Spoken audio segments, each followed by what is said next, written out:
Bonjour tout le monde. Alors retour à un petit peu de méthodologie, et honnêtement une vidéo un peu plus courte et rafraîchissante, puisqu'on va parler de concentration. Donc en gros c'est une technique que j'ai beaucoup utilisée pendant mon introspection. Autant je vous avais parlé de l'exercice principal qui consiste à raffiner de plus en plus et à extraire les points communs entre tout ce qu'on aime, autant la concentration c'est un peu le moyen principal que j'ai utilisé pour trouver des réponses et aller le plus loin possible dans mes recherches. Donc le nom n'a rien d'excentrique, puisque la technique consiste à se concentrer le plus fort possible sur un sujet précis. Et comme je viens de le dire, l'intérêt, c'est que ça va permettre d'aller beaucoup plus loin dans l'étude de ce point, c'est-à-dire de mieux clarifier ce qui est nébuleux, de mieux trouver ce qui était inconnu, d'imaginer plus en détail ce qui était déjà connu, et de ressentir des émotions décuplées. Donc c'est super pratique, ça peut vous servir énormément pendant votre introspection, à tout moment et pour tout type d'exercice, et même en dehors du cadre de l'introspection, dans la vie en général, ça peut être très utile. Alors comment ça marche?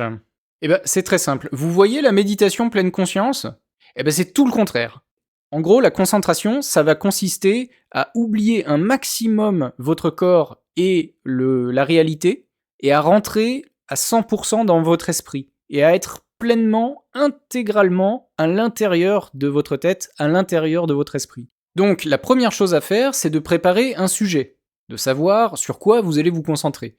Ça peut être une question précise, une question fermée, oui, non, une question ouverte où la réponse est complexe. Ça peut être un sujet un peu vague, par exemple se concentrer sur l'une de ses facettes. Ça peut être une étude, par exemple, quel est le point commun entre ces deux choses que j'aime et qui ont l'air d'être liées, mais je sais pas trop qu'est-ce qui les relie. Ça peut être une invention, par exemple, j'invente une scène où il y a des personnages et puis j'ai envie de les voir en situation et comment ils interagiraient, quel serait le décor, etc. Et ça peut permettre de vraiment décupler votre imagination pour ça. Ça peut être une anticipation, par exemple, j'ai un rendez-vous demain et je veux imaginer comment ça va se passer. Bref, préparez un sujet à l'avance, parce qu'une fois que vous serez concentré, vous pourrez plus vraiment réfléchir de manière normale. Ensuite, la deuxième étape, ça va être de préparer vraiment les conditions permettant de se concentrer. Donc, très important, vous mettez le téléphone en ne pas déranger, vous prévoyez une bonne demi-heure. Là, pour le coup, il vous faut vraiment du temps. Si vous n'avez pas le temps, c'est pas possible. Et si vos conditions de vie vous le permettent, c'est bien aussi d'être seul, ou en tout cas d'être sûr que personne va venir vous déranger. Voilà. Donc, il faut que vous puissiez rester dans un état de semi-sommeil sans que personne vienne vous en sortir, sans que rien ne vienne vous en sortir. Pas la moindre sonnerie, pas la moindre odeur, pas d'enfant qui crie, rien. Puisque, étape 3, une fois que vous êtes prêt, l'important c'est de faire le vide. Et alors faire le vide, ça commence déjà par le corps, c'est-à-dire installez-vous confortablement dans un lit, dans une baignoire, enfin dans un endroit où vous êtes bien calé, et essayez d'oublier le plus possible votre corps. Donc il faut que vous ayez ni chaud ni froid, que vous soyez ni tendu ni tordu, que vos muscles soient bien détendus, que vous soyez dans une position très agréable, très confortable, où vous pouvez complètement oublier votre corps sans avoir des fourmis, des courbatures, des tensions. Bon, évidemment, faut pas que vous ayez faim, ni soif, ni envie d'aller aux toilettes, ni rien, donc ça va sans dire. Et une fois que vous êtes bien libéré de tous les besoins de votre corps, et que vous êtes libéré aussi du poids de votre propre corps, eh bien fermez les yeux, et coupez-vous aussi de vos sens. Donc on oublie la vue, on oublie l'ouïe, le toucher et tous les autres sens. En réalité, on en a plus que 5. L'idée, c'est que votre cerveau ne soit plus perturbé par aucun signal extérieur. Bon, déjà, c'est pas simple d'arriver jusque-là, mais le plus difficile, ça va être maintenant de faire le vide dans vos pensées.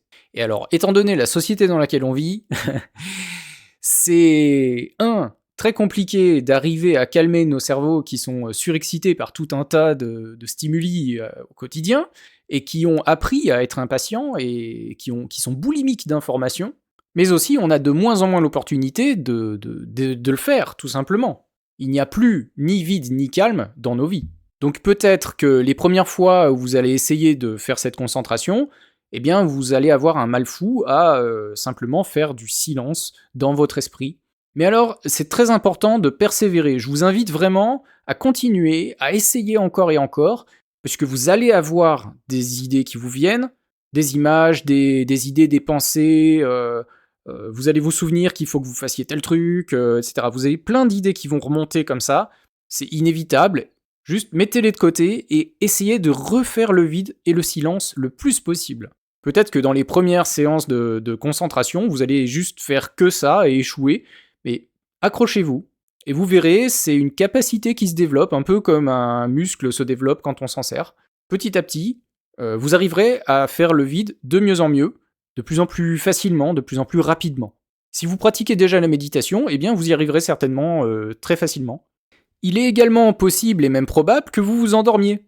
Bah oui, vous êtes confortablement installé, vous n'avez aucun besoin, vous êtes au chaud, vous êtes bien calé, vous faites le vide.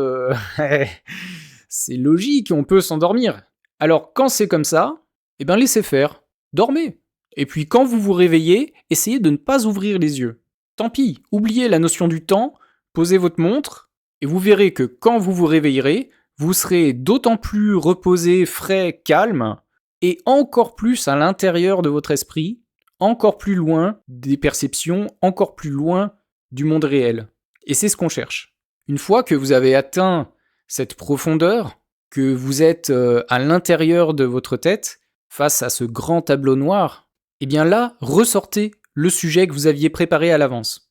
Et rien d'autre. Si d'autres idées vous sont venues entre-temps, genre il faut que je sorte le chien et j'avais oublié que j'ai un rendez-vous demain, on oublie, vous vous en souviendrez encore après la séance. Pour l'instant, vous sortez le sujet que vous avez préparé à l'avance et uniquement celui-ci, et ce sujet, vous en remplissez votre esprit. Ça devient le truc dans lequel vous êtes pleinement immergé. Ça s'affiche partout autour de vous, vous êtes dedans, vous le dépliez, vous êtes à l'intérieur et ce sujet est partout. Il n'y a plus que ça. Ça devient la seule chose que vous ayez en tête. Et une fois que vous avez déployé ce sujet, eh bien, lâchez le contrôle. C'est-à-dire que vous observez, vous écoutez et vous regardez ce qui se passe en fait. Vous devenez spectateur. En gros, ça veut dire que vous utilisez votre intuition au maximum. Et là, vous verrez que votre imagination, votre intuition, vos sensations et votre compréhension seront décuplées. Mais vraiment, c'est impressionnant à quel point c'est plus fort que quand on réfléchit en étant réveillé et pleinement conscient, quoi.